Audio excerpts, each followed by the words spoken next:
হেই, সকালে হাঁটতে যাচ্ছেন? খুবই ভালো। সকালে হাঁটা খুবই কার্যকরী এবং সহজ ব্যায়াম।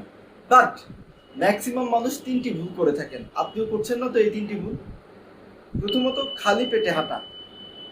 খালি পেটে হাঁটলে আপনি খুব দ্রুতই টায়ার্ড হয়ে যাবেন এবং হাইপোগ্লাসিমিয়ার মতো ডিজিজ আপনার হতে পারে। এ থেকে বাঁচতে কি করণীয়? সকালে একটি দুইটি খেজুর খেতে পারেন, অথবা রাত্রে ভিজিয়ে রাখা কিশমিশ খেতে পারেন, সাথে এক গ্লাস পানি পান করতে পারেন। দ্বিতীয়ত, উঁচু হয়ে হাঁটা। হাঁটার সময় ঘাড় এবং কোমর সোজা রাখার চেষ্টা করবেন। উঁচু হয়ে হাঁটলে আপনার ঘাড়ে ব্যথা, কোমরে ব্যথা এবং হাঁটুতে এক্সট্রা প্রেশার পড়তে পারে, যার ফলে আপনার খুব দ্রুত হাড় ক্ষয় এবং স্পন্ডালোসিসের মতো ডিজিজ হতে পারে। তৃতীয়ত,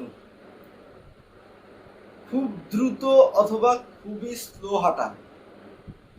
এমন রেপিটেশনে হাঁটবেন যার ফলে আপনার হালকা ঘাম হবে এবং আপনি হাঁপিয়ে যাবেন না দ্রুত।